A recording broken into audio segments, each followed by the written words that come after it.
You're listening to Midwest Coven Cast Presents Weekend Reads. I'm Marilyn of Midwest Coven Cast.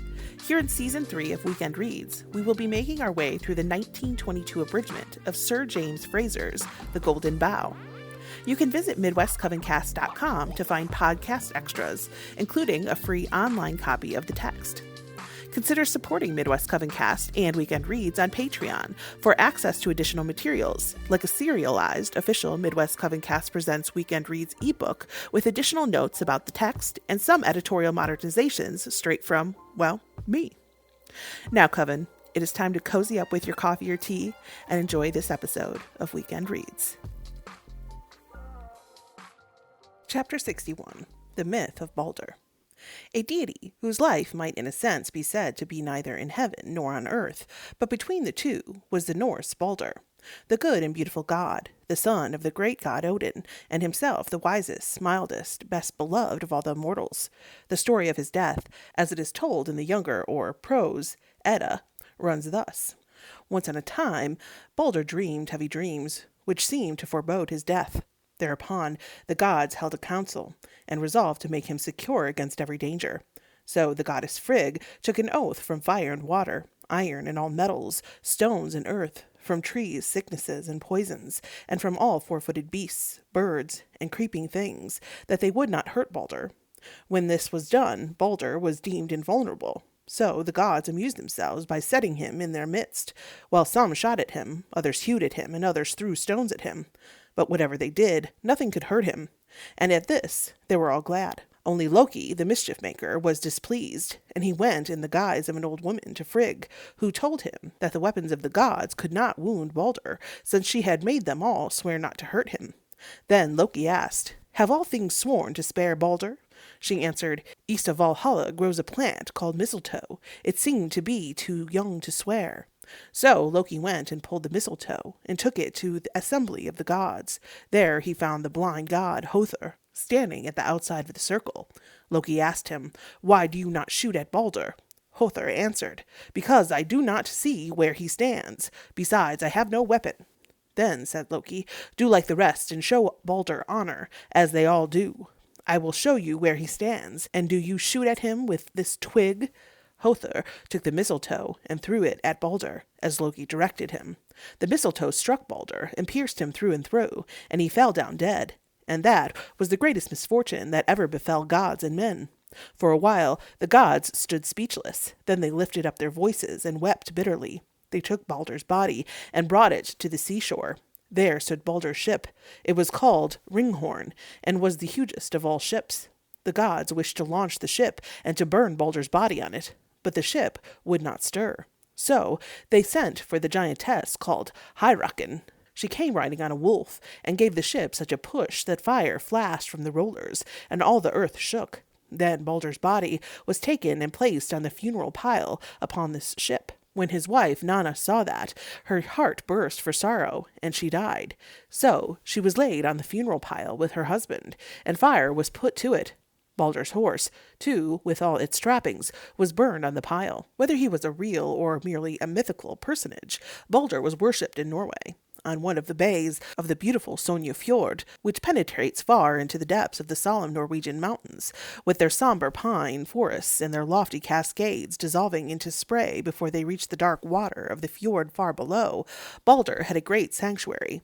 It was called Balder's Grove. A palisade enclosed the hallowed ground, and within it stood a spacious temple with the images of many gods, but none of them was worshipped with such devotion as Balder. So great was the awe with which the heathen regarded the place, that no man might harm another there, nor steal his cattle, nor defile himself with women.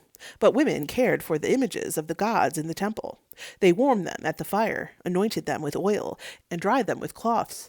Whatever may be thought of an historical kernel underlying a mythical husk in the legend of Balder, the details of the story suggest that it belongs to the class of myths which have been dramatized in ritual, or, to put it otherwise, which have been performed as magical ceremonies for the sake of producing those natural effects which they describe in figurative language. A myth is never so graphic and precise in its details as when it is, so to speak, the book of the words, which are spoken and acted by the performers of the sacred rite. That the Norse story of Balder was a myth of this sort will become probable if we can prove that ceremonies resembling the incidents in the tale have been performed by Norsemen and other European peoples. Now, the main incidents in the tale are two. First, the pulling of the mistletoe, and second, the death and burning of the god. And both of them may perhaps be found to have had their counterparts in yearly rites observed, whether separately or conjointly, by people in various parts of Europe. These rites will be described and discussed in the following chapters. We shall begin with the annual festivals of fire, and shall reserve the pulling of the mistletoe for consideration later on. Chapter 62. The Fire Festivals of Europe. Subsection 1. The Fire Festivals in general. All over Europe, the peasants have been accustomed from time immemorial to kindle bonfires on certain days of the year, and to dance round or leap over them. Customs of this kind can be traced back on historical evidence to the Middle Ages, and their analogy to similar customs observed in antiquity goes with strong internal evidence to prove that their origin must be sought in a period long prior to the spread of Christianity. Indeed, the earliest proof of their observance in northern Europe is furnished by the attempts made by Christian synods in the 8th century to put them down as heathenist rites. Not uncommonly effigies are burned in these fires, or a pretense is made of burning a living person in them, and there are grounds for believing that anciently human beings were actually burned on these occasions. A brief view of the customs in question will bring out the traces of human sacrifice, and will serve at the same time to throw light on their meaning. The seasons of the year when these bonfires are most commonly lit are spring and midsummer, but in some places they are kindled also at the end of autumn, or during the course of the winter, particularly on Halloween, the 31st of October, Christmas Day, and the eve of Twelfth Day. Space forbids me to describe all these festivals at length.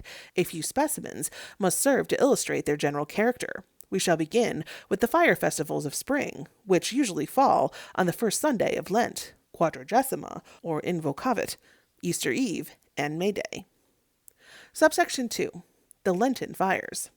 The custom of kindling bonfires on the first Sunday in Lent has prevailed in Belgium, the north of France, and many parts of Germany. Thus, in the Belgian Ardennes, for a week or a fortnight before the Day of the Great Fire, as it is called, children go about from farm to farm collecting fuel. At Grand Hallo, anyone who refuses their request is pursued next day by the children, who try to blacken his face with the ashes of the extinct fire. When the day has come, they cut down bushes, especially juniper and broom, and in the evening great bonfires blaze on all the heights. It is a common saying that 7 bonfires should be seen if the village is to be safe from conflagrations.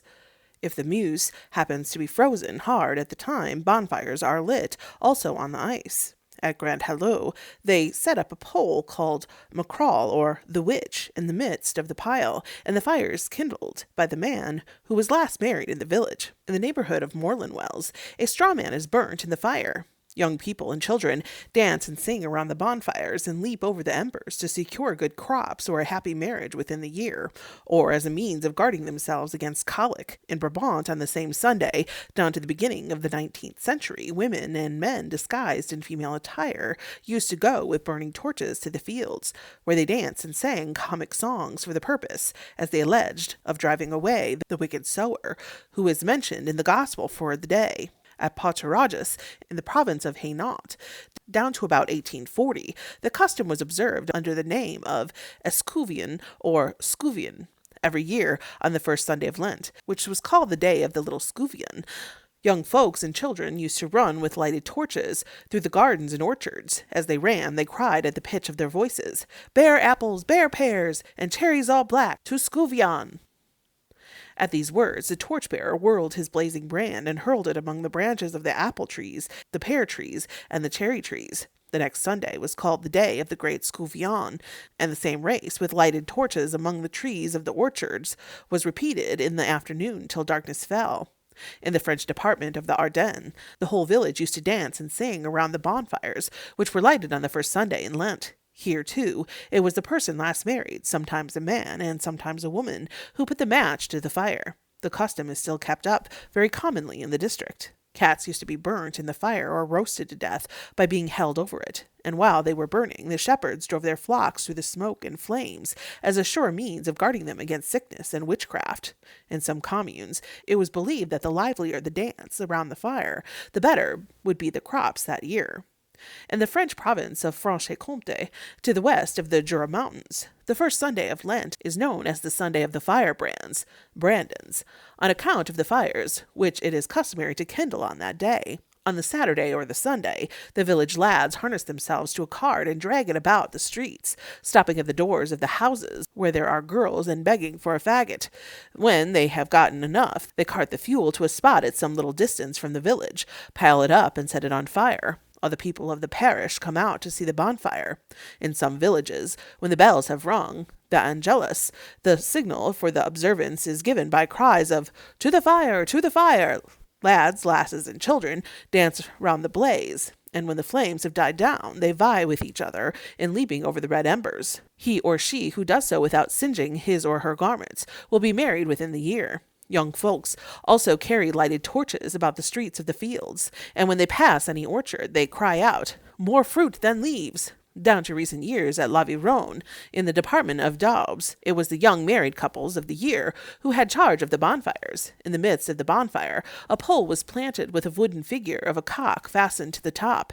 Then there were races, and the winner received the cock as a prize. In Auvergne, fires are everywhere kindled on the evening of the first Sunday in Lent. Every village, every hamlet, even every ward, every isolated farm has its bonfire, or figo, as it is called, which blazes up as the shades of night are falling.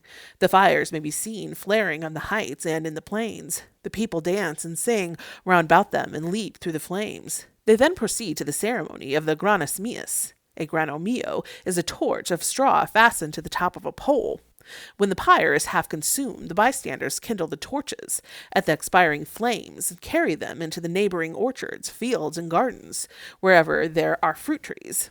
As they march, they sing at the top of their voices, "Grano, my friend, grano, my father, grano, my mother."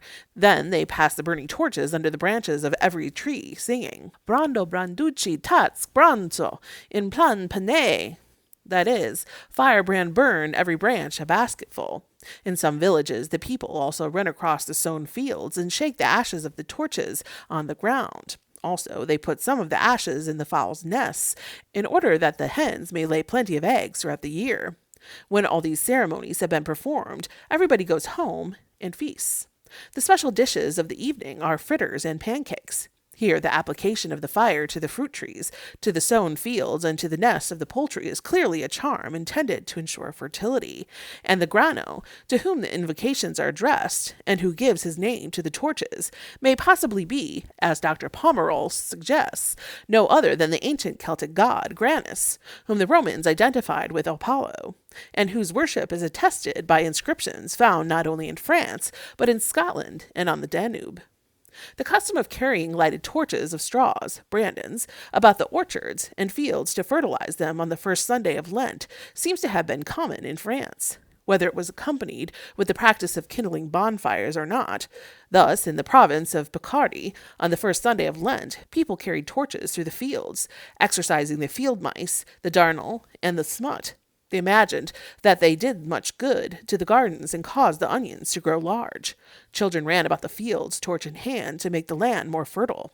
At Vergis, a village between Jura and the Combe d'Yonne, the torches at this season were kindled on the top of a mountain, and the bearers went to every house in the village, demanding roasted peas and obliging all couples who had been married within the year to dance. In Berry, a district of central France, it appears that bonfires are not lighted on this day, but when the sun has set, the whole population of the villages, armed with blazing torches of straw, disperse over the country and scour the fields, the vineyards, and the orchards. Seen from afar, the multitude of moving lights, twinkling in the darkness, appear like will-o'-the-wisps, chasing each other across the plains, along the hillsides, and down the valleys. While the men wave their flambeaux about the branches of the fruit trees, the women and children tie bands of wheaten straw around the tree trunks. The effect of this ceremony is supposed to be to avert the various plagues from which the fruits of the earth are apt to suffer, and the bands of straw fastened around the stems of the trees are believed to render them fruitful. In Germany, Austria, and Switzerland, at the same season similar customs have prevailed. Thus, in the Eifel Mountains, Rhenish Prussia, on the first Sunday in Lent, young people used to collect straw and brushwood from house to house. These they carried to an eminence, and piled up round a tall, slim beech tree, to which a piece of wood was fastened at right angles to form a cross. The structure was known as the hut or castle. Fire was set to it, and the young people marched round the blazing castle bareheaded, each carrying a lighted torch, and praying aloud. Sometimes a straw man was burned in the hut. People observed the direction in which the smoke blew from the fire. If it blew towards the cornfields, it was a sign that the harvest would be abundant. On the same day, in some parts of the Eifel, a great wheel was made of straw and dragged by 3 horses to the top of the hill. Thither the village boys marched at nightfall, set fire to the wheel, and set it rolling down the slope. At Oberstadtfeld, the wheel had to be provided by the young man who was last married. About Echternach, in Luxembourg, the same ceremony is called burning the witch. At Vorarlberg, in the Tyrol, on the first Sunday in Lent, a slender young fir tree is surrounded with a pile of straw and firewood. To the top of the tree is fastened a human figure called the witch, made of old clothes and stuffed with gunpowder. At night, the whole is set on fire, and boys and girls dance round it, swinging torches and singing rhymes, in which the words, corn in the winnowing basket, the plough in the earth, may be distinguished. In Swabia, on the first Sunday in Lent, a figure called the witch, or the old wife, or winter's grandmother, is made up of clothes and fastened to a pole. This is stuck in the middle of a pile of wood, to which fire is applied. While the witch is burning, the young people throw blazing discs into the air. The discs are thin, round pieces of wood, a few inches in diameter, with notched edges, to imitate the rays of the sun or stars. They have a hole in the middle, by which they are attached to the end of a wand. Before the disc is thrown, it is set on fire. The wand is swung to and fro, and the impetus thus communicated to the disc is augmented by dashing the rod sharply against a sloping board. The burning disc is thus thrown off, and mounting high into the air, describes a long fiery curve before it reaches the ground. The charred embers of the burned witch and discs are taken home and planted in the flax fields the same night, in the belief that they will keep vermin from the fields. In the Rhone Mountains, situated on the borders of Hesse and Bavaria, the people used to march to the top of the hill or eminence on the first Sunday in Lent. Children and lads carried torches, brooms daubed with tar, and poles swathed in straw. A wheel wrapped in combustibles was kindled and rolled down the hill, and the young people rushed about the fields with their burning torches and brooms, till at last they flung them in a heap, and standing round them, struck up a hymn or popular song. The object of running about the fields with the blazing torches was to drive away the wicked sower, or it was done in honor of the Virgin, that she might preserve the fruits of the earth throughout the year and bless them. In neighboring villages of Hesse, between the Rhone and the Vogel Mountains, it is thought that wherever the burning wheels roll, the fields will be safe from hail and storm. In Switzerland also, it is or used to be customary to kindle bonfires on high places on the evening of the first Sunday in Lent, and the day is therefore popularly known as Spark Sunday. The custom prevailed, for example, throughout the canton of Lucerne. Boys went about from house to house begging for wood and straw, then piled the fuel on a conspicuous mountain or hill round about a pole, which bore a straw effigy called the witch. At nightfall, the pile was set on fire, and the young folks danced wildly around it, some of them cracking whips or ringing bells, and when the fire burned low enough, they leaped over it. They called this burning the witch. In some parts of the canton, also, they used to wrap old wheels in straw and thorns, put a light to them, and send them rolling and blazing downhill. The more bonfires could be seen sparkling and flaring in the darkness, the more fruitful was the year expected to be. And the higher the dancers leaped beside or over the fire, the higher, it was thought, would grow the flax. In some districts, it was the last married man or woman who must kindle the bonfire. It seems hardly possible to separate from these bonfires, kindled on the first Sunday in Lent, the fires in which, about the same season, the effigy called Death is burned as part of the ceremony of carrying out death. We have seen that in Spockendorf, in Austria and Silesia, on the morning of Rupert's Day, Shrove Tuesday, a straw man dressed in a fur coat and a fur cap is laid in a hole outside the village and there burned, and that while it is blazing, everyone seeks to snatch a fragment of it, which he fastens to a branch of the highest tree in his garden, or buries in his field, believing that this will make the crops to grow better. The ceremony is known as the burning of death. Even when the straw man is not designated as Death, the meaning of the observance is probably the same, for the name Death, as I have tried to show, does not express the original intention of the ceremony. At Coven, in the Eifel Mountains, the lads make up a straw man on Shrove Tuesday. The effigy is formally tried and accused of having perpetrated all the thefts that have been committed in the neighborhood throughout the year. Being condemned to death, the straw man is led through the village, shot, and burned upon a pyre. They dance round the blazing pile, and the last bride must leap over it. In Oldenburg, in the evening of Shrove Tuesday, people used to make long bundles of straw, which they set on fire, then ran about the fields waving them, shrieking and singing wild songs. Finally, they burned a straw man on the field. In the district of Dusseldorf, the straw man burned on Shrove Tuesday was made of an unthreshed sheaf of corn. On the first Monday, after the spring equinox, the urchins of Zurich drag a straw man on a little cart through the streets, while at the same time the girls carry about a May tree. When vespers ring, the straw man is burned. In the district of Aachen, on Ash Wednesday, a man used to be encased in pea straw and taken to an appointed place. Here he slipped quietly out of his straw casing, which was then burned, the children thinking that it was the man who was being burned. In the Val d'Aledro, Tyrol, on the last day of the Carnival, a figure is made up of straw and brushwood and then burned. The figure is called the Old Woman, and the ceremony burning the Old Woman. Subsection 3. The Easter Fires. Another occasion on which these fire festivals are held is Easter Eve, the Saturday before Easter Sunday. On that day, it has been customary in Catholic countries to extinguish all the lights in the churches, and then to make a new fire, sometimes with flint and steel, sometimes with a burning glass. At this fire is lit the great Paschal, or Easter candle, which is then used to rekindle all the extinguished lights in the church. In many parts of Germany, a bonfire is also kindled by means of new fire. On some open space near the church, it is consecrated, and the people bring sticks of oak, walnut, and beech, which they char in the fire, and then take home with them. Some of these charred sticks are thereupon burned at home in a newly kindled fire, with a prayer that God will preserve the homestead from fire, lightning, and hail. Thus, every house receives new fire. Some of the sticks are kept throughout the year and laid on the hearth fire during heavy thunderstorms to prevent the house from being struck by lightning, or they are inserted in the roof with the like intention. Others are placed in the fields, gardens, and meadows with a prayer that God will keep them from blight and hail. Such fields and gardens are thought to thrive more than others. The corn and the plants that grow in them are not beaten down by hail, nor devoured by mice, vermin, and beetles, no which harms them, and the ears of corn stand close and full. The charred sticks are also applied to the plough. The ashes of the Easter bonfire, together with the ashes of the consecrated palm branches, are mixed with the seed at sowing.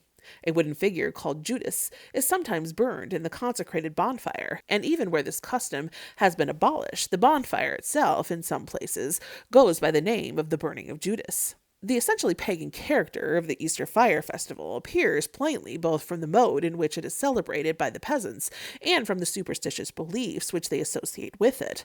All over northern and central Germany, from Altmark and Anhalt on the east, through Brunswick, Hanover, Oldenburg, the Harz district, and Hesse to Westphalia, the Easter bonfires still blaze simultaneously on the hilltops. As many as 40 may sometimes be counted within sight at once. Long before Easter, the young people have been busy collecting firewood. Every farmer contributes, and tar barrels, petroleum cases, and so forth go to swell the pile. Neighboring villages vie with each other as to which shall send up the greatest blaze. The The fires are always kindled, year after year, on the same hill, which, accordingly, often takes the name of Easter Mountain. It is a fine spectacle to watch from some eminence, the bonfires flaring up one after another on the neighboring heights. As far as their light reaches, so far, in the belief of the peasants, the fields will be fruitful, and the houses on which they shine will be safe from conflagration or sickness. At Volksmarsen and other places in Hesse, the people used to observe which way the wind blew the flames, and then they sowed flaxseed in that direction, confident that it would grow well. Brands taken from the bonfires preserve houses from being struck by lightning, and the ashes increase the fertility of the fields, protecting them from mice, and mixed with the drinking water of cattle, make the animals thrive and insure them against plague. As the flames die down, young and old leap over them, and cattle are sometimes driven through the smoldering embers. In some places, tar barrels or wheels wrapped in straw used to be set on fire, and then sent rolling down the hillside. In others, the boys light torches and wisps of straw at the bonfires and rush about, brandishing them in their hands. In Munsterland, the Easter fires are always kindled upon certain definite hills, which are hence known as Easter or Paschal Mountains. The whole community assembles about the fire. The young men and maidens singing Easter hymns march round and round the fire till the blaze dies down. Then the girls jump over the fire in a line, one after the other, each supported by two young men who hold her hands and run beside her. In the twilight, boys with blazing bundles of straw run over the fields to make them fruitful. At Delmenhorst in Oldenburg, it used to be the custom to cut down 2 trees, plant them in the ground side by side, and pile 12 tar barrels against each. Brushwood was then heaped about the trees, and on the evening of Easter Sunday, the boys, after rushing about with blazing bean poles in their hands, set fire to the whole. At the end of the ceremony, the urchins tried to blacken each other and the clothes of grown-up people. In the Altmark, it is believed that as far as the blaze of the Easter bonfire is visible, the corn will grow well throughout the year, and no conflagration will break out. At Braunrode, in the Harz Mountains, it was the custom to burn squirrels in the Easter bonfire. In the Altmark, bones were burned in it. Near Forchheim, in Upper Franken, a straw man called the Judas used to be burned in the churchyards on Easter Sunday. The whole village contributed wood to the pyre on which he perished, and the charred sticks were afterwards kept and planted in the fields on Walpurgis Day, the 1st of May, to preserve the wheat from blight and mildew. About 100 years ago or more, the custom at Althenenberg in Upper Bavaria used to be as follows. On the afternoon of Easter Saturday, the lads collected wood, which they piled in a cornfield, while in the middle of the pile they set up a tall wooden cross, all swathed in straw. After the evening service, they lighted their lanterns at the consecrated candle in the church, and ran with them at full speed to the pyre, each striving to get there first. The first to arrive set fire to the heap. No woman or girl might come near the bonfire, but they were allowed to watch it from a distance. As the flames rose, the men and lads rejoiced and made merry, shouting, "We are burning the Judas!" The man who had been the first to reach the pyre and to kindle it was rewarded on Easter Sunday by the women, who gave him colored eggs at the church door. The object of the whole ceremony was to keep off the hail. At other villages of Upper Bavaria, the ceremony, which took place between 9 and 10 at night on Easter Saturday, was called burning the Easter man. On a height about a mile from the village, the young fellow set up a tall cross enveloped in straw, so that it looked like a man with his arms stretched out. This was the Easter man. No lad under 18 years of age might take part in the ceremony. One of the young men stationed himself beside the Easter man, holding in his hand a consecrated taper, which he had brought from the church and lighted. The rest stood at equal intervals in a great circle round the cross. At a given signal, they raced thrice around the circle, then at a second signal ran straight at the cross and at the lad with the lighted taper beside it. The one who reached the goal first had the right of setting fire to the Easter man. Great was the jubilation while he was burning. When he had been consumed in the flames, 3 lads were chosen from among the rest, and each of the 3 drew a circle on the ground with a stick thrice round the ashes. Then they all left the spot. On Easter Monday, the villagers gathered the ashes and strewed them on their fields. Also, they planted in the fields palm branches, which had been consecrated on Palm Sunday, and sticks which had been charred and hollowed on Good Friday, all for the purpose of protecting their fields against showers of hail. In some parts of Swabia, the Easter fires might not be kindled with iron or steel or flint, but only by the friction of wood. The custom of the Easter fires appears to have prevailed all over central and western Germany, from north to south. We find it also in Holland, where the fires were kindled on the highest eminences, and the people danced round them and leaped through the flames or over the glowing embers. Here, too, as often in Germany, the materials for the bonfire were collected by the young folk from door to door. In many parts of Sweden, firearms are discharged in all directions on Easter Eve, and huge bonfires are lighted on hills and eminences. Some people think that the intention is to keep off the troll and other evil spirits who are especially active at this season. Subsection 4. The Beltane Fires. In the central highlands of Scotland, bonfires, known as the Beltane fires, were formerly kindled with great ceremony on the 1st of May, and the traces of human sacrifices at them were particularly clear and unequivocal. The custom of lighting the bonfires lasted in various places far into the 18th century, and the descriptions of the ceremony by writers of that period present such a curious and interesting picture of ancient heathendom surviving in our own country that I will reproduce them in the words of their authors. The fullest of the descriptions is the one bequeathed to us by John Ramsay, Laird of Ochtertyre, near Crieff, the patron of Burns, and the friend of Sir Walter Scott. He says, "But the most considerable of the druidical festivals is that of Beltane, or May Day, which was lately observed in some parts of the Highlands with extraordinary ceremonies. Like the other public worship of the Druids, the Beltane feast seems to have been performed on hills or eminences. They thought it degrading to him whose temple is the universe to suppose that he would dwell in any house made with hands. Their sacrifices were therefore offered in the open air, frequently on the tops of hills, where they were presented with the grandest views of nature, and were nearest the seat of warmth and order. And, according to tradition, such was the manner of celebrating this festival in the Highlands within the last 100 years. But since the decline of superstition, it has been celebrated by the people of each hamlet on some hill or rising ground around which their cattle were pasturing.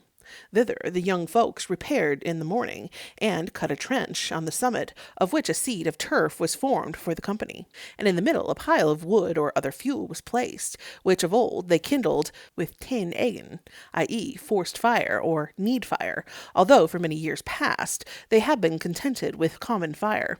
Yet we shall now describe the process, because it will hereafter appear that recourse is still had to the tin eggen upon extraordinary emergencies. The night before, all the fires in the country were carefully extinguished. The next morning, the materials for exciting this sacred fire were prepared. The most primitive method seems to be that which was used in the islands of Skye, Mull, and Tiree. A well-seasoned plank of oak was procured, in the midst of which a hole was bored. A wimble of the same timber was then applied, the end of which they fitted to the hole.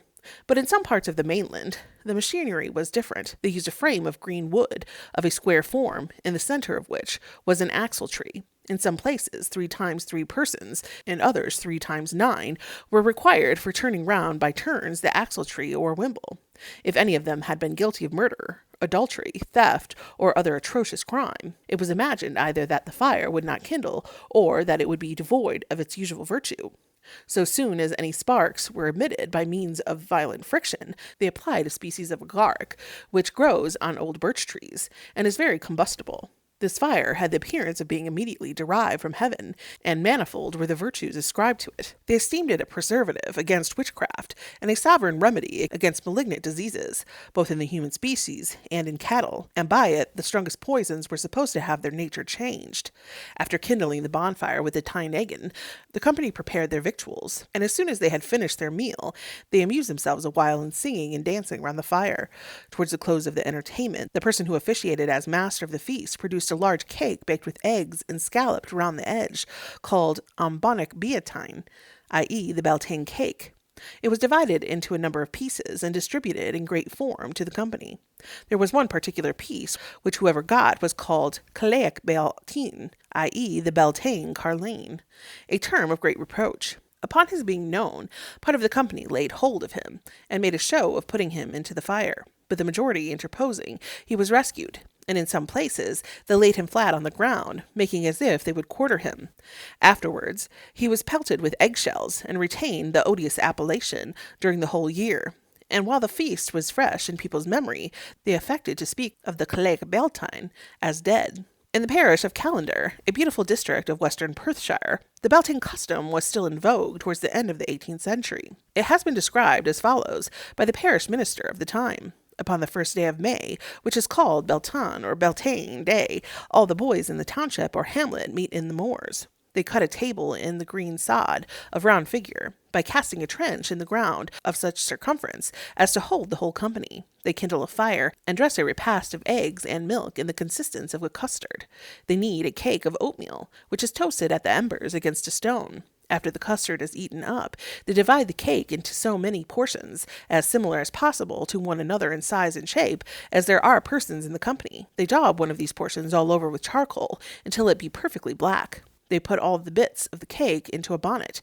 Everyone, blindfold, draws out a portion. He who holds the bonnet is entitled to the last bit. Whoever draws the black bit is the devoted person who is to be sacrificed to Baal, whose favor they mean to implore, in rendering the year productive of the sustenance of man and beast.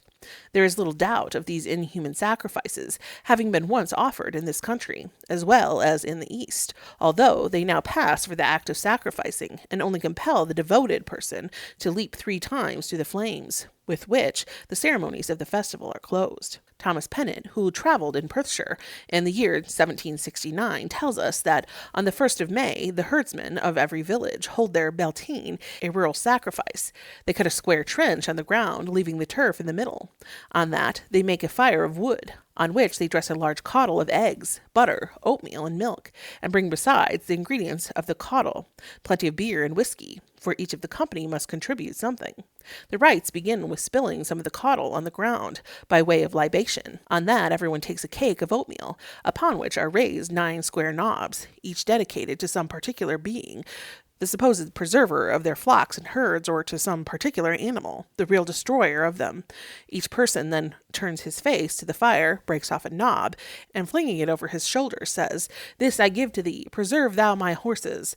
This to thee, preserve thou my sheep," and so on. After that, they use the same ceremony to the noxious animals. "This I give to thee, O fox. Spare thou my lambs. This to thee, O hooded crow. This to thee, O eagle." When the ceremony is over, they dine on the caudle, and after the feast is finished, what is left is hid by 2 persons deputed for that purpose. But on the next Sunday they reassemble and finish the relics of the first entertainment. Another writer of the 18th century has described the Beltane festival as it was held in the parish of Lougherit in Perthshire. He says, "On the 1st of May, O.S., a festival called Beltane is annually held here. It is chiefly celebrated by the cowherds, who assemble by scores in the fields to dress a dinner for themselves of boiled milk and eggs. These dishes they eat with a sort of cakes, baked for the occasion, and having small lumps in the form of nipples raised all over the surface. In this last account no mention is made of bonfires, but they were probably lighted, for a contemporary writer informs us that in the parish of Kirkmichael, which adjoins the parish of Lougherit on the east, the custom of lighting a fire in the fields and baking a consecrated cake on the 1st of May was not quite obsolete in his time. We may conjecture that the cake with knobs was formerly used for the purpose of determining who should be the Beltane carline, or victim doomed to the flames. A trace of this custom survived, perhaps in the custom of baking oatmeal cookies of a special kind and rolling them downhill about noon on the 1st of May, for it was thought that the person whose cake broke as it rolled would die or be unfortunate within the year. These cakes, or bannocks, as we call them in Scotland, were baked in the usual way, but they were washed over with a thin batter composed of whipped egg, milk or cream, and a little oatmeal. This custom appears to have prevailed at or near Kingussie in Inverness-shire. In the northeast of Scotland, the Beltane fires were still kindled in the latter half of the 18th century. The herdsmen of several farms used to gather dry wood, kindle it, and dance 3 times, southways, about the burning pile. But in this region, according to a later authority, the Beltane fires were lit not on the 1st but on the 2nd of May. Old style. They were called bonfires. The people believe that on that evening and night the witches were abroad and busy casting spells on cattle and stealing cows' milk. To counteract their machinations, pieces of rowan tree and woodbine, but especially of rowan tree, were placed over the doors of the cow houses, and fires were kindled by every farmer and cotter. Old thatch, straw, furze, or broom was piled in a heap and set on fire a little after sunset. while some of the bystanders kept tossing the blazing mass. Others hoisted portions of it on pitchforks or poles and ran hither and thither, holding them as high as they could. Meantime, the young people danced round the fire or ran through the smoke, shouting, "Fire! Blaze and burn the witches! Fire! Fire! Burn the witches!" In some districts, a large round cake of oat or barley meal was rolled through the ashes. When all the fuel was consumed, the people scattered the ashes far and wide. Until the night grew quite dark, they continued to run through them, crying, "Fire! Burn the witches!" In the Hebrides, the Beltane bannock is smaller than that made at St. Michael's, but is made in the same way. It is no longer made in Uist, but Father Allen remembers seeing his grandmother make one about 25 years ago. There was also a cheese made, generally on the 1st of May, which was kept to the next Beltane as a sort of charm against the bewitching of milk produce. The Beltane customs seem to have been the same as elsewhere. Every fire was put out and a large one lit on the top of a hill, and the cattle driven round it sunwards, desel, to keep off murrain all the year. Each man would take home fire wherewith to kindle his own. In Wales also the custom of lighting Beltane fires at the beginning of May used to be observed, but the day on which they were kindled varied from the eve of May Day to the 3rd of May. The flame was sometimes elicited by the friction of 2 pieces of oak, as appears from the following description. The fire was done in this way. 9 men would turn their pockets inside out, and see that every piece of money and all metals were off their persons. Then the men went into the nearest woods, and collected sticks of 9 different kinds of trees. These were carried to the spot where the fire had to be built. There a circle was cut in the sod, and the sticks were set crosswise. All around the circle the people stood and watched the proceedings. One of the men would then take 2 bits of oak and rub them together until a flame was kindled. This was applied to the sticks, and soon a large fire was made. Sometimes 2 fires were set up side by side. These fires, whether 1 or 2, were called colesirth, or bonfire. Round cakes of oatmeal and brown meal were split in 4 and placed in a small flour bag, and everybody present had to pick out a portion. The last bit in the bag fell to the lot of the bag holder. Each person who chanced to pick up a piece of brown meal cake was compelled to leap 3 times over the flames, or to run thrice between the 2 fires, by which means the people thought they were sure of a plentiful harvest. Shouts and screams of those who had to face the ordeal could be heard ever so far, and those who chanced to pick the oatmeal portions sang and danced and clapped their hands in approval as the holders of the brown bits leaped 3 times over the flames or ran 3 times between the 2 fires. The belief of the people that by leaping thrice over the bonfires, or running thrice between them, they ensured a plentiful harvest, is worthy of note. The mode in which this result was supposed to be brought about is indicated by another writer on Welsh folklore, according to whom it used to be held that the bonfires lighted in May or midsummer protected the lands from sorcery, so that good crops would follow. The ashes were also considered valuable as charms. Hence it appears that the heat of the fires was thought to fertilize the fields, not directly by quickening the seeds in the ground, but indirectly by counteracting the baleful influence of witchcraft, or perhaps by burning up the persons of the witches. The Beltane fires seem to have been kindled also in Ireland, for Cormac, or somebody in his name, says that Beltane, May Day, was so called from the lucky fire or the 2 fires, which the Druids of Erin used to make on that day with great incantations, and cattle, he adds, used to be brought to those fires, or to be driven between them, as a safeguard against the diseases of the year. The custom of driving cattle through or between fires on May Day, or the eve of May Day, persisted in Ireland down to a time within living memory. The 1st of May is a great popular festival in the more midland and southern parts of Sweden. On the eve of the festival, huge bonfires, which should be lighted by striking 2 flints together, blaze on all the hills and knolls. Every large hamlet has its own fire, round which the young people dance in a ring. The old folk notice whether the flames incline to the north or to the south. In the former case, the spring will be cold and backward. In the latter, it will be mild and genial. In Bohemia, on the eve of May Day, young people kindle fires on hills and eminences, at crossways and in pastures, and dance round them. They leap over the glowing embers, or even through the flames. The ceremony is called burning the witches. In some places, an effigy representing a witch used to be burnt in the bonfire. We have to remember that the eve of May Day is the notorious Walpurgis night, when the witches are everywhere speeding unseen through the air on their hellish errands. On this witching night, children in Voigtland also light bonfires on the heights and leap over them. Moreover, they wave burning brooms or toss them into the air.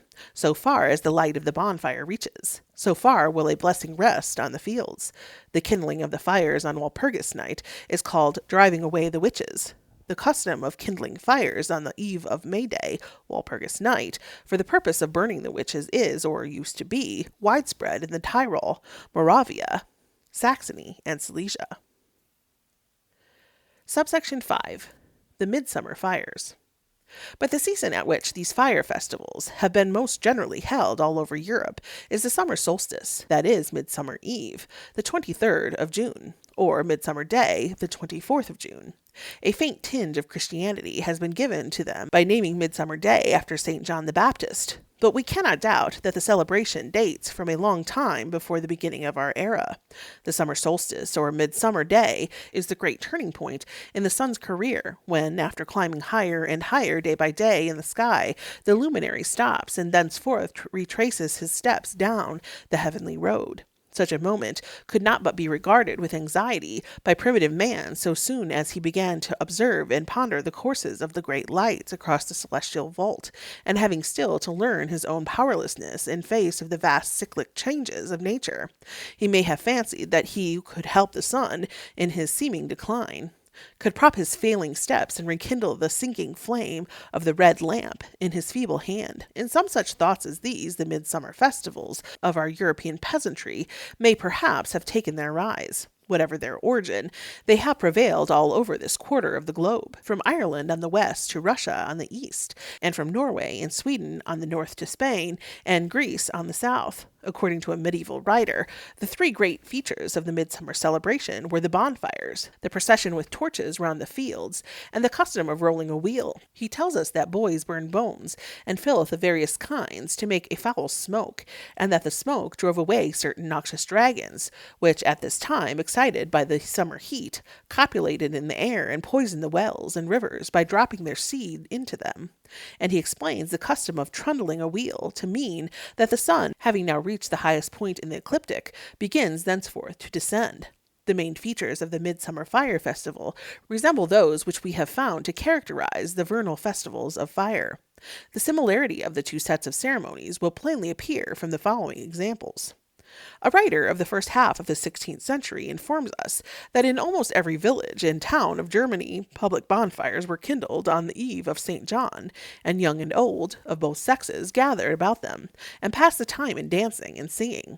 People on this occasion wore chaplets of mugwort and vervain, and they looked at the fire through bunches of larkspur, which they held in their hands, believing that this would preserve their eyes in a healthy state throughout the year.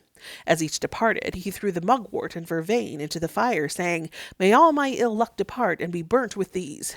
At Lower Cons, a village situated on a hillside overlooking the Moselle, the midsummer festival used to be celebrated as follows. A quantity of straw was collected on the top of the steep Stromberg Hill. Every inhabitant, or at least every householder, had to contribute his share of straw to the pile. At nightfall, the whole male population, men and boys, mustered on the top of the hill. The women and girls were not allowed to join them, but had to take up their position at a certain spring halfway down the slope. On the summit stood a huge wheel, completely encased in some of the straw which had been jointly contributed by the villagers. The rest of the straw was made into torches. From each side of the wheel, the axle-tree projected about 3 feet, thus furnishing handles to the lads who were to guide it in its descent. The mayor of the neighboring town of Sierck, who always received a basket of cherries for his services, gave the signal. A lighted torch was applied to the wheel, and as it burst into flame, 2 young fellows, strong-limbed and swift of foot, seized the handles and began running with it down the slope. A great shout went up. Every man and boy waved a blazing torch in the air, and took care to keep it alight so long as the wheel was trundling down the hill. The great object of the young men who guided the wheel was to plunge it blazing into the water of the Moselle, but they rarely succeeded in their efforts, for the vineyards, which cover the greater part of the declivity, impeded their progress, and the wheel was often burned out before it reached the river. As it rolled past the women and girls at the spring, they raised cries of joy, which were answered by the men on the top of the mountain, and the shouts were echoed by the inhabitants of neighboring villages, who watched the spectacle from their hills on the opposite bank of the Moselle. If the fiery wheel was successfully conveyed to the bank of the river and extinguished in the water, the people looked for an abundant vintage that year, and the inhabitants of Cons had the right to exact a wagon load of white wine from the surrounding vineyards. On the other hand, they believed that if they neglected to perform the ceremony, the cattle would be attacked by giddiness and convulsions, and would dance in their stalls. Down at least to the middle of the 19th century, the midsummer fires used to blaze all over Upper Bavaria. They were kindled especially on the mountains, but also far and wide in the lowlands, and we are told that in the darkness and stillness of night, the moving groups, lit up by the flickering glow of the flames, presented an impressive spectacle. Cattle were driven through the fire to cure the sick animals, and to guard such as were sound against plague and harm of every kind throughout the year. Many a householder on that day put out the fire on the domestic hearth and rekindled it by means of a brand taken from the midsummer bonfire. The people judged of the height to which the flax would grow in the year by the height to which the flames of the bonfire rose, and whoever leaped over the burning pile was sure not to suffer from backache in reaping the corn at harvest. In many parts of Bavaria, it was believed that the flax would grow as high as the young people leaped over the fire. In others, the old folk used to plant 3 charred sticks from the bonfire in the fields, believing that this would make the flax grow tall. Elsewhere, an extinguished brand was put in the roof of the house to protect it against fire. In the towns about Würzburg, the bonfires used to be kindled in the marketplaces, and the young people who jumped over them wore garlands of flowers, especially of mugwort and vervain, and carried sprigs of larkspur in their hands. They thought that such as looked at the fire holding a bit of larkspur before their face would be troubled by no malady of the eyes throughout the year. Further, it was customary at Würzburg in the 16th century for the bishop's followers to throw burning discs of wood into the air from a mountain which overhangs the town. The discs were discharged by means of flexible rods, and in their flight through the darkness presented the appearances of fiery dragons. Similarly, in Swabia, lads and lasses, hand in hand, leap over the midsummer bonfire, praying that the hemp may grow 3 ells high, and they set fire to wheels of straw and send them rolling down the hill. Sometimes, as the people sprang over the midsummer bonfire, they cried out, "Flax, flax, may the flax this year grow 7 ells high." At Rottenburg, a rude effigy in human form, called the Angel Man, used to be enveloped in flowers, and then burnt in the midsummer fire by boys, who afterwards leaped over the glowing embers. So in Baden, the children collected fuel from house to house for the midsummer bonfire on St. John's Day, and lads and lasses leaped over the fire in couples. Here, as elsewhere, a close connection was traced between these bonfires and the harvest. In some places it was thought that those who leaped over the fires would not suffer from backache at reaping. Sometimes, as the young folk sprang over the flames, they cried, "Grow that the hemp may be 3 ells high." This notion that the hemp or the corn would grow as high as the flames blazed or as the people jumped over them seems to have been widespread in Baden. It was held that the parents of the young people who bounded highest over the fire would have the most abundant harvest. And on the other hand, if a man contributed nothing to the bonfire, it was imagined there would be no blessing on his crops, and that his hemp in particular would never grow. At Edersleben, near Sangerhausen, a high pole was planted in the ground, and a tar barrel was hung from it by a chain which reached to the ground. The barrel was then set on fire and swung round the pole amid shouts of joy. In Denmark and Norway also, midsummer fires were kindled on St. John's Eve on roads, open spaces, and hills. People in Norway thought that the fires banished sickness from among the cattle.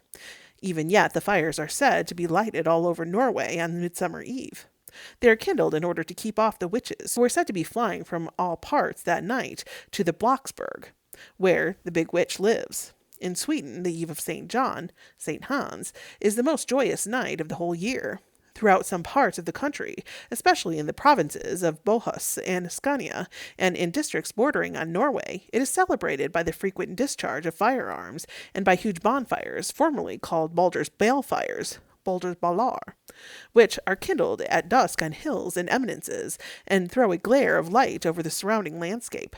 The people dance round the fires and leap over or through them. In parts of Norland, on St. John's Eve, the bonfires are lit at the crossroads. The fuel consists of 9 different sorts of wood, and the spectators cast into the flames a kind of toadstool, Bough, in order to counteract the power of the trolls and other evil spirits who are believed to be abroad that night, for at that mystic season the mountains open, and from their cavernous depths the uncanny crew pours forth to dance and disport themselves for a time.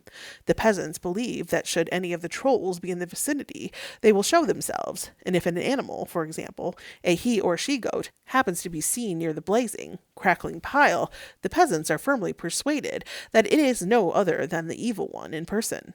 Further, it deserves to be remarked that in Sweden, St. John's Eve is a festival of water as well as of fire, for certain holy springs are then supposed to be endowed with wonderful medicinal virtues, and many sick people resort to them for the healing of their infirmities.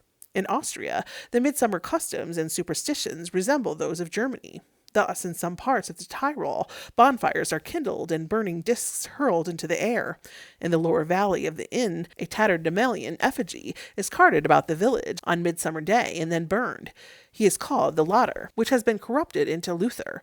At Ambras, one of the villages where Martin Luther is thus burned in effigy, they say that if you go through the village between 11 and 12 on St. John's night and wash yourself in 3 wells, you will see all who are to die in the following year.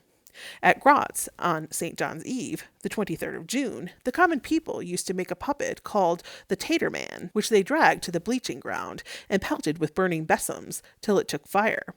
At Reut, in the Tyrol, people believed that the flax would grow as high as they leaped over the midsummer bonfire, and they took pieces of charred wood from the fire and stuck them in their flax fields the same night, leaving them there till the flax harvest had been got in. In Lower Austria, bonfires are kindled on the heights, and the boys caper round them, brandishing lighted torches drenched in pitch. Whoever jumps thrice across the fire will not suffer from fever within the year. Cartwheels are often smeared with pitch, ignited, and sent rolling and blazing down the hillsides. All over Bohemia, bonfires still burn on Midsummer Eve. In the afternoon, boys go about with handcarts from house to house collecting fuel and threatening with evil consequences the curmudgeons who refuse them a dole. Sometimes the young men fell a tall straight fir in the woods and set it up on a height, where the girls deck it with nosegays, wreaths of leaves, and red ribbons. Then brushwood is piled about it, and at nightfall the whole is set on fire. While the flames break out, the young men climb the tree and fetch down the wreaths which the girls had placed on it. After that, lads and lasses stand on opposite sides of the fire and look at one another through the wreaths to see whether they will be true to each other and marry within the year.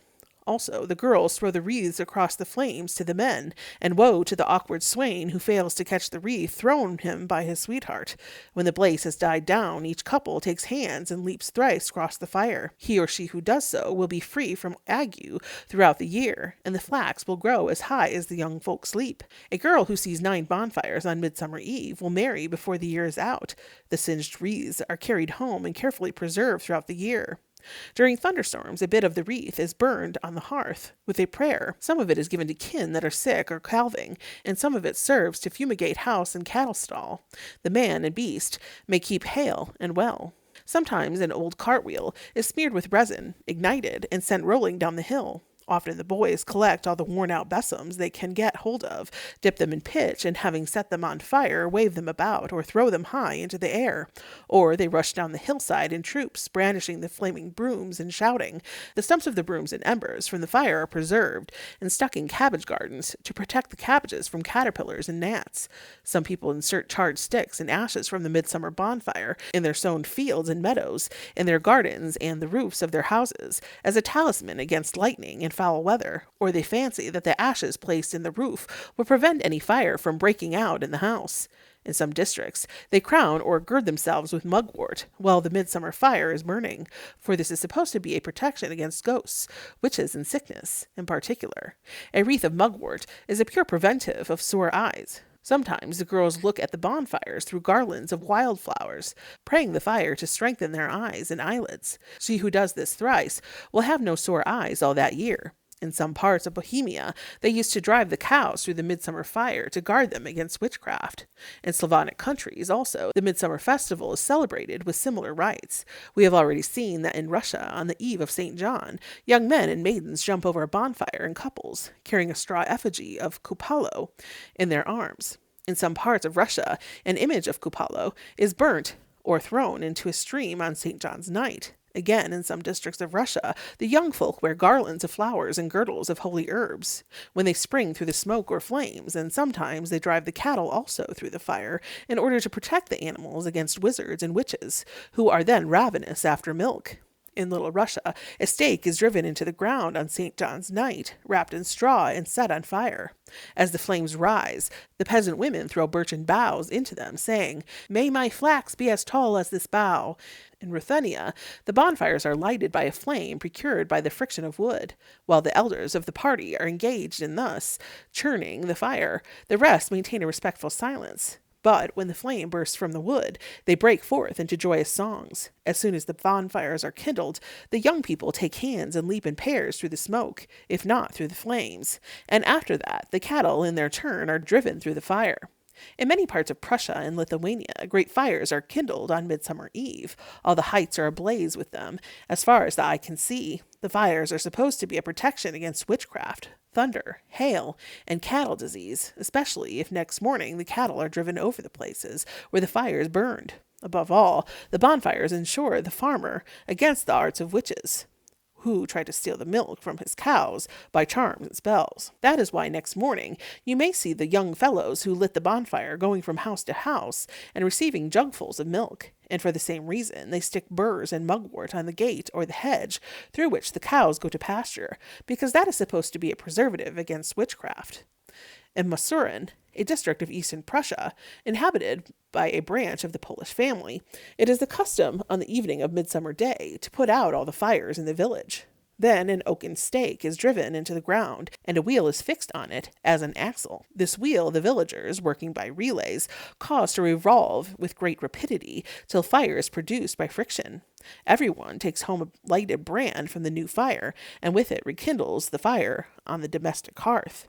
In Serbia, on Midsummer Eve, herdsmen light torches of birch bark and march round the sheepfolds and cattle stalls. Then they climb the hills, and there allow the torches to burn out. Among the Magyars in Hungary, the Midsummer Fire Festival is marked by the same features that meet us in so many parts of Europe.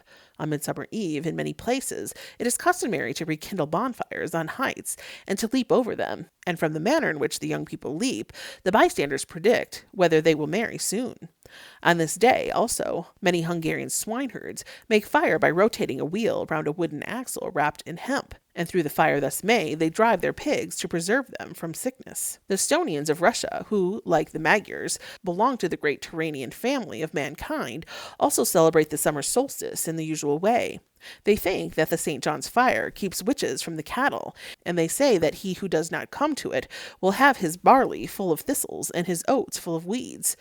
In the Estonian island of Wiesel, while they throw fuel into the midsummer fire, they call out, "Weeds to the fire, flax to the field," and they fling 3 billets into the flame, saying, "Flax, grow long," and they take charred sticks from the bonfire home with them and keep them to make the cattle thrive. In some parts of the island, the bonfire is formed by piling brushwood and other combustibles round a tree, at the top of which a flag flies. Whoever succeeds in knocking down the flag with a pole before it begins to burn will have good luck. Formerly, the festivities lasted till daybreak, and ended in scenes of debauchery, which looked doubly hideous by the growing light of a summer morning. When we pass from the east to the west of Europe, we still find the summer solstice celebrated with rites of the same general character.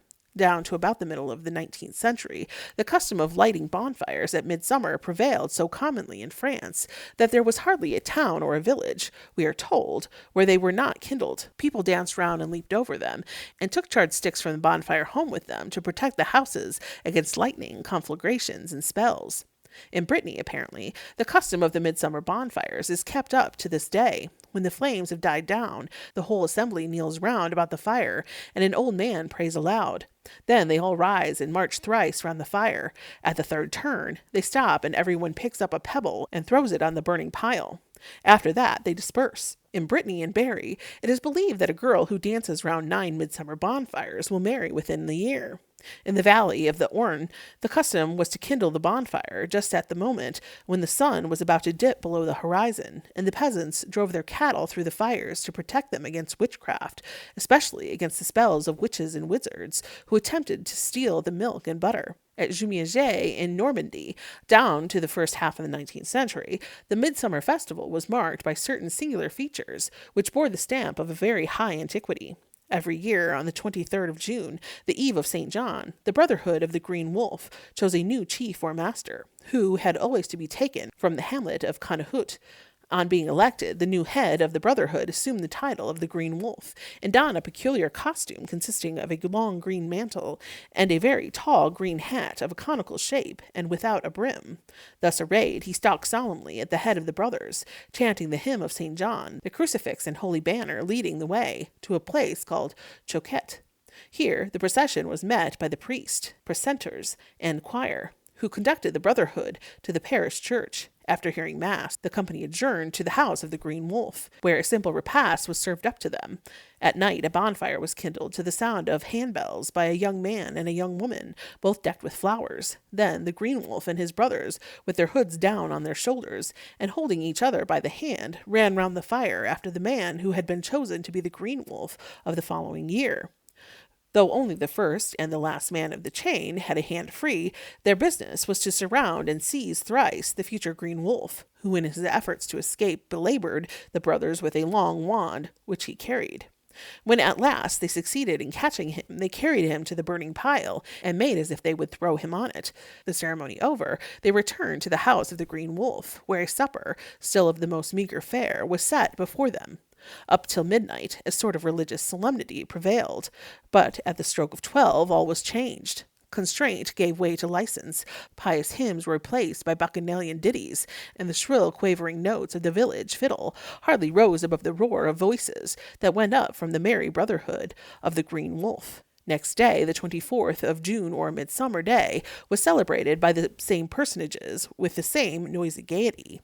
One of the ceremonies consisted in parading, to the sound of musketry, an enormous loaf of consecrated bread, which, rising in tiers, was surmounted by a pyramid of verdure, adorned with ribbons. After that, the holy handbells, deposited on the step of the altar, were entrusted as insignia of office to the man who was to be the Green Wolf next year.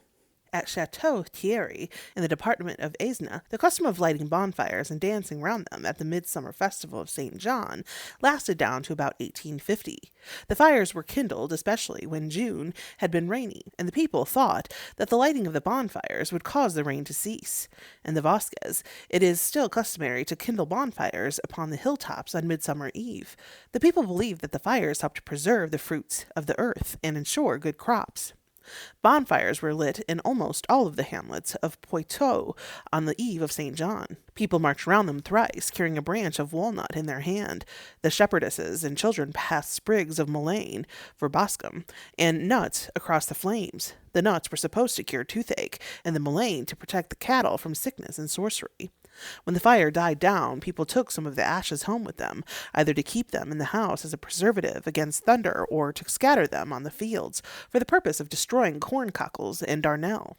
In Poitou, also, it used to be customary on the eve of St. John to trundle a blazing wheel wrapped in straw over the fields to fertilize them. In the mountainous part of Comminges, a province of southern France, the midsummer fire is made by splitting open the trunk of a tall tree, stuffing the crevice with shavings, and igniting the whole. A garland of flowers is fastened to the top of the tree, and at the moment when the fire is lighted, the man, who was the last married, has to climb up a ladder and bring the flowers down. In the flat parts of the same district, the materials of the midsummer bonfires consist of fuel piled in the usual way, but they must be put together by men who have been married since the last midsummer festival, and each of these benedicts is obliged to lay a wreath of flowers on the top of the pile. In Provence, the midsummer fires are still popular. Children go from door to door begging for fuel, and they are seldom sent empty away. Formerly, the priests, the mayor, and the aldermen used to walk in procession to the bonfire, and even deign to light it, after which the assembly marched thrice round the burning pile. At Aes, a nominal king chosen from among the youth for his skill in shooting at popinjay presided over the midsummer festival. He selected his own officers, and escorted by a brilliant train, marched to the bonfire, kindled it, and was the first to dance round it. Next day he distributed largesse to his followers. His reign lasted a year, during which he enjoyed certain privileges. He was allowed to attend the Mass celebrated by the commander of the Knights of St. John on St. John's Day. The right of hunting was accorded to him, and soldiers might not be quartered in his house. At Marseille, also on this day, one of the guilds chose a king of the Badache, or double axe, but it does not appear that he kindled the bonfire, which is said to have been lighted with great ceremony by the prefect and other authorities. In Belgium, the custom of kindling the midsummer bonfires has long disappeared from the great cities, but it is still kept up in the rural districts and small towns. In that country, the eve of St. Peter's Day, the 29th of June, is celebrated by bonfires and dances exactly like those which commemorate St. John's Eve. Some people say that the fires of St. Peter, like those of St. John, are lighted in order to drive away dragons. In French Flanders, down to 1789, a straw figure representing a man was always burned in the midsummer bonfire, and the figure of a woman was burned on St. Peter's Day, the 29th of June. In Belgium, people jump over the midsummer bonfires as a preventative of colic, and they keep the ashes at home to hinder fire from breaking out. The custom of lighting bonfires at midsummer has also been observed in many parts of our own country, and as usual people danced round and leaped over them. In Wales, 3 or 9 different kinds of wood and charred faggots, carefully preserved from the last midsummer, were deemed necessary to build the bonfire, which was generally done on rising ground. In the Vale of Glamorgan, a cartwheel swathed in straw used to be ignited and sent rolling down the hill. If it kept alight all the way down and blazed for a long time, an abundant harvest was expected. On Midsummer Eve, people in the Isle of Man were wont to light fires to the windward of every field, so that the smoke might pass over the corn, and they folded their cattle and carried blazing furze or gorse round them several times. In Ireland, cattle, especially barren cattle, were driven through the midsummer fires, and the ashes were thrown on the fields to fertilize them, or live coals were carried into them to prevent blight. In Scotland, the traces of midsummer fires are few, but at that season in the Highlands of Perthshire, cowherds used to go round their folds thrice in the direction of the sun with lighted torches. This they did to purify the flocks and herds and to keep them from falling sick. The practice of lighting bonfires on Midsummer Eve and dancing or leaping over them is, or was till recently, common all over Spain and in some parts of Italy and Sicily. In Malta, great fires are kindled in the streets and squares of the towns and villages on the eve of St. John, Midsummer Eve. Formerly, the Grand Master of the Order of St. John used on that evening to set fire to a heap of pitch barrels placed in front of the sacred hospital.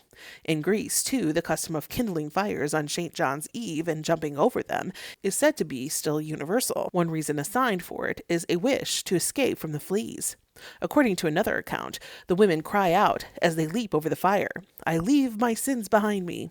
In Lesbos, the fire at St. John's Eve are usually lighted by threes, and the people spring thrice over them, each with a stone on his head, saying, "I jumped the hare's fire, my head a stone."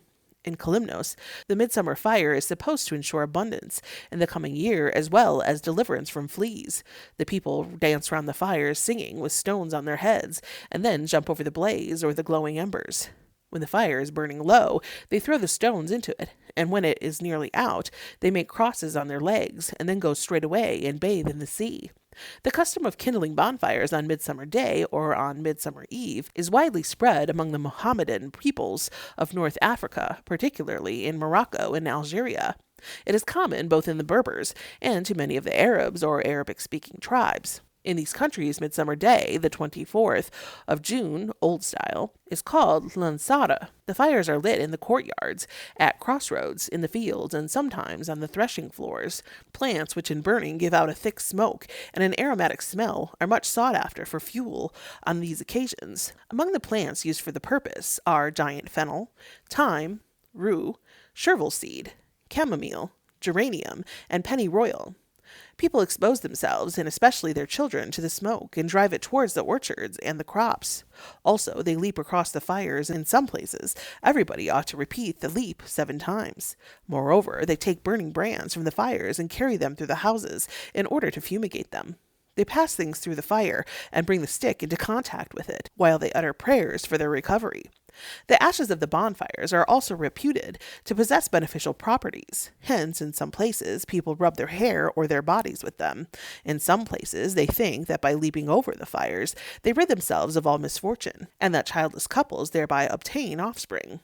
Berbers of the Rif province in northern Morocco make great use of fires at midsummer for the good of themselves, their cattle, and their fruit trees.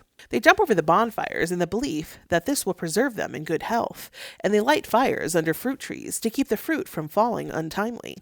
And they imagine that by rubbing a paste of the ashes on their hair, they prevent the hair from falling off their heads.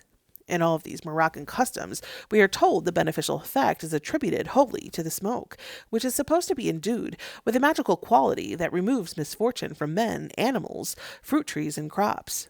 The celebration of Midsummer Festival by Mohammedan peoples is particularly remarkable because the Mohammedan calendar, being purely lunar and uncorrected by intercalation, necessarily takes no note of festivals which occupy fixed points in the solar year. All strictly Mohammedan feasts, being pinned to the moon, slide gradually with that luminary through the whole period of the earth's revolution about the sun.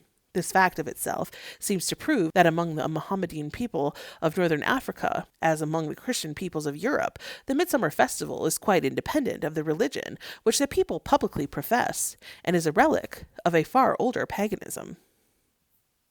Subsection 6. The Halloween Fires. From the foregoing survey, we may infer that among the heathen forefathers of the European peoples, the most popular and widespread fire festival of the year was the great celebration of Midsummer Eve, or Midsummer Day. The coincidence of the festival with the summer solstice can hardly be accidental. Rather, we must suppose that our pagan ancestors purposely timed the ceremony of fire on earth to coincide with the arrival of the sun at the highest point of his course in the sky. If that was so, it follows that the old founders of the midsummer rites had observed the solstices, or turning points of the sun's apparent path in the sky, and that they accordingly regulated their festal calendar to some extent by astronomical considerations. But while this may be regarded as fairly certain for what we may call the aborigines throughout a large part of the continent, it appears not to have been true of the Celtic peoples, who inhabited the land's end of Europe, the islands and promontories that stretch out into the Atlantic Ocean on the northwest. The principal fire festivals of the Celts, which have survived, though in a restricted area, and with diminished pomp, to modern times, and even to our own day, were seemingly timed without any reference to the position of the sun in the heaven. They were 2 in number, and fell at an interval of 6 months, one being celebrated on the eve of May Day, and the other on All Hallow Eve, or Halloween, as it is now commonly called, that is, on the 31st of October, the day preceding All Saints' or All Hallows' Day. These dates coincide with none of the 4 great hinges on which the solar year revolves, to wit, the solstices and the equinoxes, nor do they agree with the principal seasons of the agricultural year, the sowing in spring and the reaping in autumn.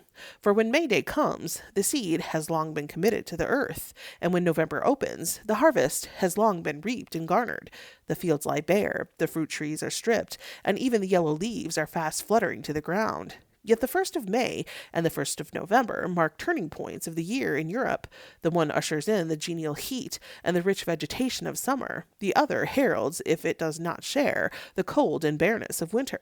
Now, these particular points of the year, as has been well pointed out by a learned and ingenious writer, while they are of comparatively little moment to the European husbandman, do deeply concern the European herdsman, for it is on the approach of summer that he drives his cattle out into the open to crop the fresh grass, and it is on the approach of winter that he leads them back to the safety and shelter of the stall. Accordingly, it seems not improbable that the Celtic bisection of the year into 2 halves at the beginning of May and the beginning of November dates from a time when the Celts were mainly a pastoral people, dependent on their subsistence on their herds, and when accordingly the great epochs of the year for them were the days on which the cattle went forth from the homestead in early summer and returned to it again in early winter.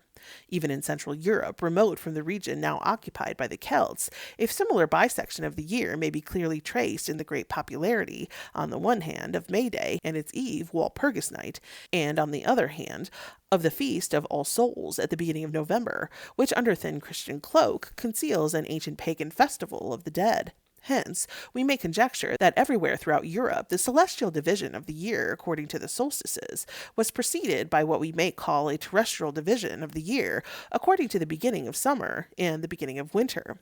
Be that as it may, the two great Celtic festivals of May Day and the 1st of November, or to be more accurate, the eves of these 2 days, closely resemble each other in the manner of their celebration and in the superstitions associated with them, and, alike, by the antique character impressed upon both, betray a remote and purely pagan origin. The festival of May Day, or Beltane, as the Celts called it, which ushered in summer, has already been described. It remains to give some account of the corresponding festival of Halloween, which announced the arrival of winter. Of the 2 feasts, Halloween was perhaps, of old, the more important, since the Celts would seem to have dated the beginning of the year from it, rather than from Beltane. In the Isle of Man, one of the fortresses in which the Celtic language and lore longest held out against the siege of the Saxon invaders, the 1st of November, Old Style, has been regarded as New Year's Day down to recent times. Thus, Manx mummers used to go round on Halloween, Old Style, singing in the Manx language, a sort of hogmanay song, which began, "Tonight is New Year's night, Hagunna!"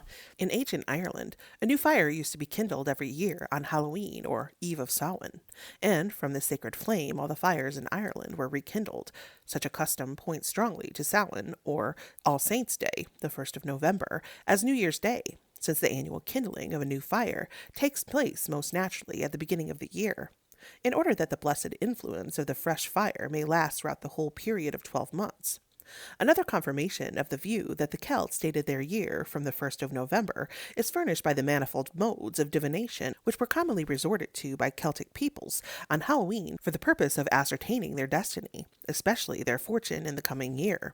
For when could these devices for prying into the future be more reasonably put in practice than the beginning of the year, as a season of omens and auguries? Halloween seems to have far surpassed Beltane in the imagination of the Celts, from which we may with some probability infer that they reckoned their year from Halloween rather than Beltane. Another circumstance of great moment, which points to the same conclusion, is the association of the dead with Halloween, not only among the Celts, but throughout Europe. Halloween, the night which marks the transition from autumn to winter, seems to have been of old the time of year when the souls of the departed were supposed to revisit their old homes in order to warm themselves by the fire, and to comfort themselves with the good cheer provided for them in the kitchen or the parlor by their affectionate kinsfolk. It was perhaps a natural thought that the approach of winter should drive the poor shivering hungry ghosts from the bare field and the leafless woodlands to the shelter of the cottage with its familiar fireside. Did not the lowing kin then troop back from the summer pastures in the forests and on the hills to be fed and cared for in the stalls, while the bleak winds whistled among the swaying boughs and the snowdrifts deepened in the hollows? And could the good man and good wife deny to the spirits of their dead the welcome which they gave to the cows? But it is not only the souls of the departed who are supposed to be hovering unseen on the day when autumn to winter resigns the pale year. Witches then speed on their errands of mischief, some sweeping through the air on besoms, others galloping along the roads on tabby cats, which for that evening are turned into coal-black steeds. The fairies, too, are all let loose, and hobgoblins of every sort roam freely about. Yet, while a glamour of mystery and awe has always clung to Halloween in the minds of the Celtic peasantry, the popular celebration of the festival has been, at least in modern times, by no means of a prevailing gloomy cast. On the contrary, it has been attended by picturesque features and merry pastimes, which rendered it the gayest night of all the year. Amongst the things which, in the Highlands of Scotland, contributed to invest the festival with a romantic beauty, were the bonfires which used to blaze at frequent intervals on the heights. On the last day of autumn, children gathered ferns, tar barrels, the long thin stalks called gainig, and everything suitable for a bonfire. These were placed in a heap on some eminence near the house, and in the evening set fire to. The fires were called samnagan. There was one for each house, and it was an object of ambition who should have the biggest. Whole districts were brilliant with bonfires, and their glare across a highland loch, and from many eminences, formed an exceedingly picturesque scene. Like the Beltane fires on the 1st of May, the Halloween bonfires seem to have been kindled most commonly in the Perthshire Highlands. In the parish of Callander, they still blazed down to near the end of the 18th century. When the fire had died down, the ashes were carefully collected in the form of a circle, and a stone was put near the circumference, for every person of the several families interested in the bonfire. Next morning, if any of these stones was found to be displaced or injured, the people made sure that the person represented by it was fey or devoted, and that he could not live 12 months from that day. At Balquhidder, down to the latter part of the 19th century, each household kindled its bonfire at Halloween, but the custom was chiefly observed by children. The fires were lighted on any high knoll near the house. There was no dancing round them. Halloween fires were also lighted in some districts of the northeast of Scotland, such as Bough. Villagers and farmers alike must have their fire. In the villages, the boys went from house to house and begged a peat from each householder, usually with the words, "Gaze a patent, burn the witches." When they had collected enough peats, they piled them in a heap together with straw, furze, and other combustible materials, and set the whole on fire. Then each of the youths, one after another, laid himself down on the ground as near to the fire as he could without being scorched, and thus lying allowed the smoke to roll over him. The others ran through the smoke and jumped over their prostrate comrade. When the heap was burned down, they scattered the ashes, vying with each other who should scatter them most. In the northern part of Wales, it used to be customary for every family to make a great bonfire called Colcoth on Halloween. The fire was kindled on the most conspicuous spot near the house, and when it had nearly gone out, everyone threw into the ashes a white stone, which he had first marked. Then, having said their prayers round the fire, they went to bed. Next morning, as soon as they were up, they came to search out the stones, and if any one of them was found to be missing, they had a notion that the person who threw it would die before he saw another Halloween. According to Sir John Rice, the habit of celebrating Halloween by lighting bonfires on the hills is perhaps not yet extinct in Wales, and men still living can remember how the people who assisted at the bonfires would wait till the last spark was out, and then would suddenly take to their heels, shouting at the top of their voices, "The cropped black sow seized the hindmost." The saying, as Sir John Rice justly remarks, implies that originally one of the company became a victim in dead earnest. Down to the present time, the saying is current in Carnarvonshire, where allusions to the cutty black sow are still occasionally made to frighten children.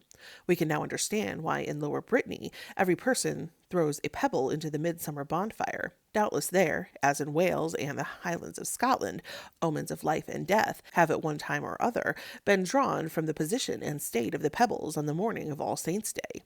The custom thus found among 3 separate branches of the Celtic stock probably dates from a period before their dispersion, or at least from a time when alien races had not yet driven home the wedges of separation between them.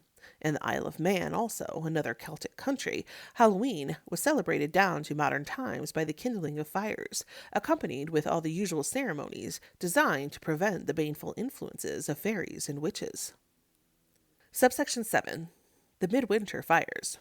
If the heathen of ancient Europe celebrated, as we have good reason to believe, the season of midsummer with a great festival of fire, of which the traces have survived in many places down to our own time, it is natural to suppose that they should have observed with similar rites the corresponding season of midwinter.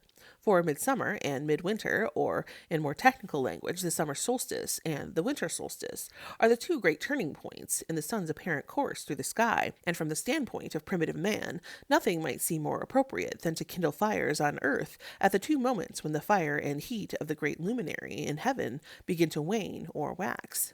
In modern Christendom, the ancient fire festival of the winter solstice appears to survive, or to have survived, down to recent years, in the old custom of the Yule log, clog, or block, as it was variously called in England. The custom was widespread in Europe, but seems to have flourished especially in England, France, and among the South Slavs. At least, the fullest accounts of the custom come from these quarters. That the Yule log was only the winter counterpart of the midsummer bonfire, kindled within doors instead of in the open air on account of the cold and inclement weather of the season, was pointed out long ago by our English antiquary John Brand, and the view is supported by the many quaint superstitions attaching to the Yule log, superstitions which have no apparent connection with Christianity, but carry their heathen origin plainly stamped upon them. But while the 2 solstitial celebrations celebrations were both festivals of fire, the necessity or desirability of holding the winter celebration within doors lent it the character of a private or domestic festivity, which contrasts strongly with the publicity of the summer celebration,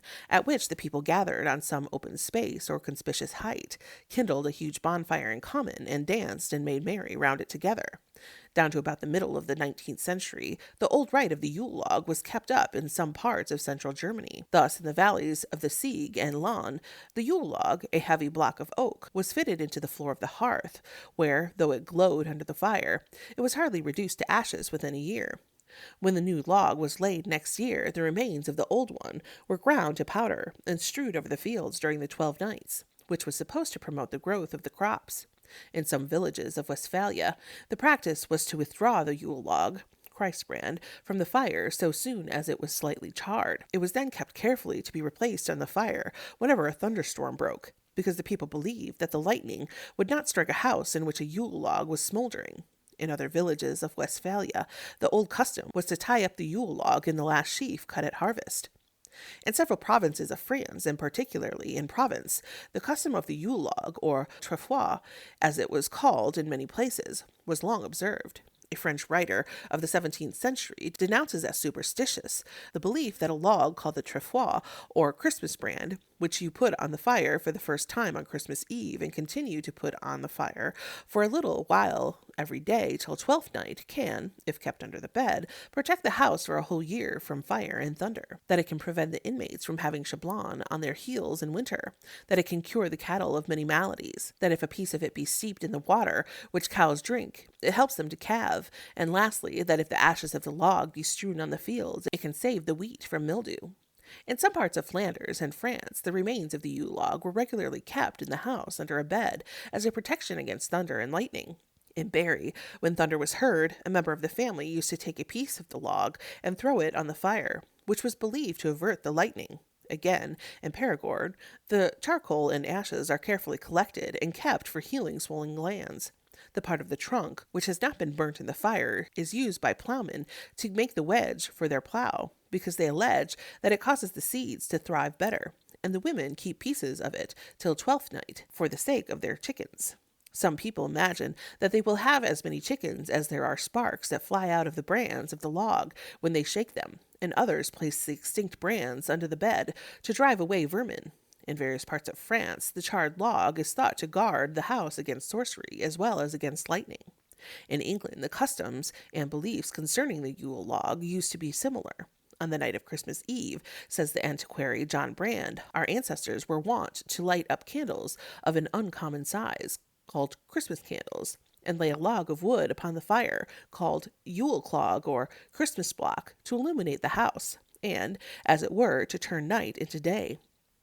The old custom was to light the Yule log with a fragment of its predecessor, which had been kept throughout the year for the purpose. Where it was so kept, the fiend could do no mischief. The remains of the log were also supposed to guard the house against fire and lightning.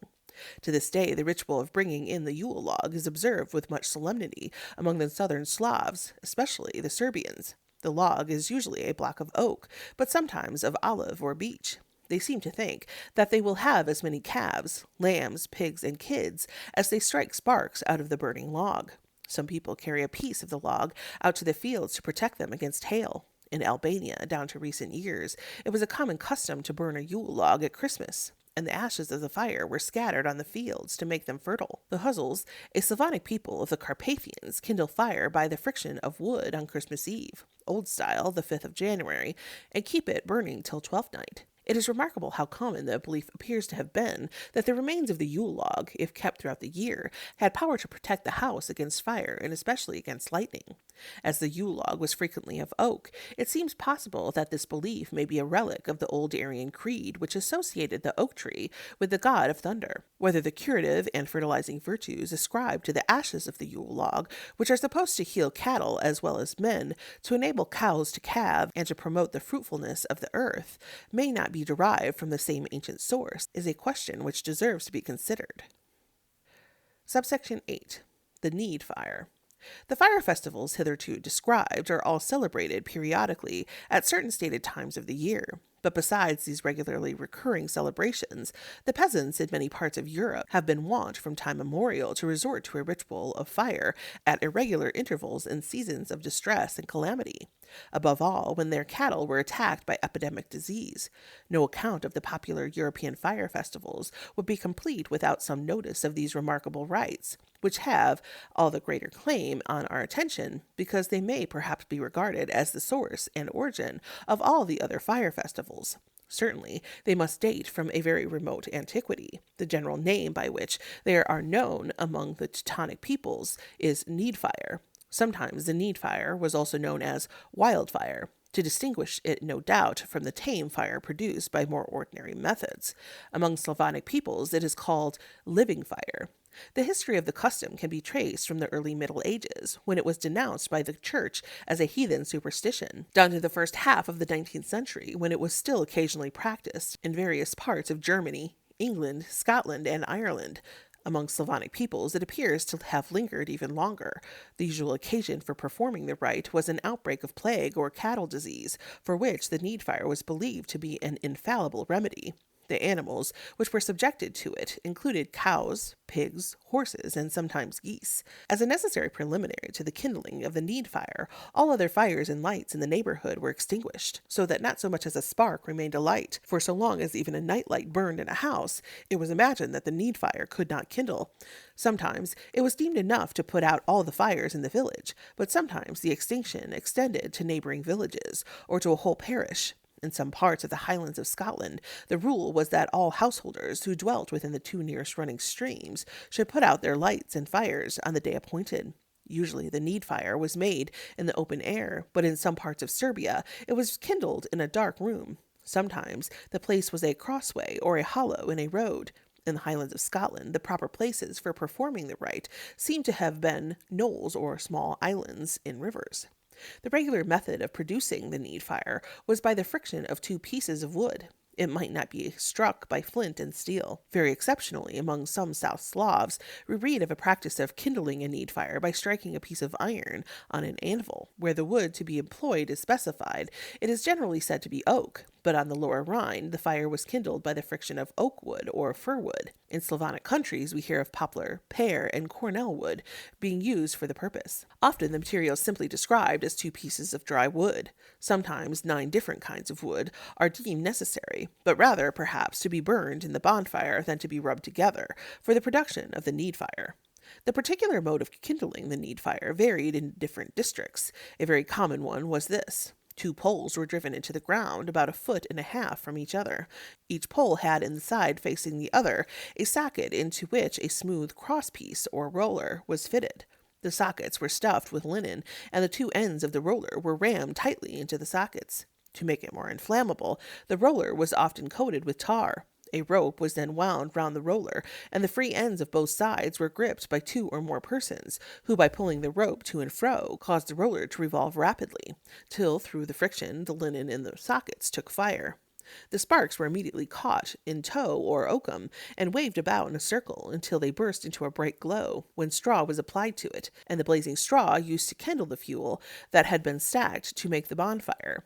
Often a wheel, sometimes a cart wheel, or even a spinning wheel, formed part of the mechanism. In Aberdeenshire, it was called the muckle wheel. In the island of Mull, the wheel was turned from east to west over the 9 spindles of oak wood. Sometimes we are merely told that 2 wooden planks were rubbed together.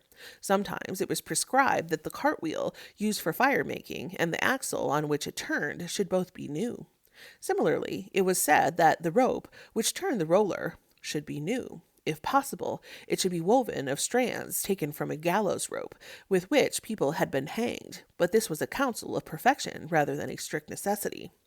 Various rules were also laid down as to the kinds of persons who might or should make the need fire.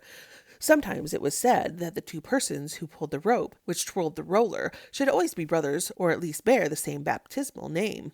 Sometimes it was deemed sufficient if they were both chaste young men. In some villages of Brunswick, people thought that if everybody who lent a hand in kindling the need fire did not bear the same Christian name, they would labor in vain. In Silesia, the tree employed to produce the need fire used to be felled by a pair of twin brothers. In the western islands of Scotland, the fire was kindled by 81 married men who rubbed two great planks against each other, working in relays of 9. In North Uist, the 9 times 9 who made the fire were all first-begotten sons, but we are not told whether they were married or single. Among the Serbians, the need fire is sometimes kindled by a boy and girl between 11 and 14 years of age, who work stark naked in a dark room. Sometimes it is made by an old man and an old woman, also in the dark. In Bulgaria, too, the makers of need fire stripped themselves of their clothes. In Caithness, they divested themselves of all kinds of metal.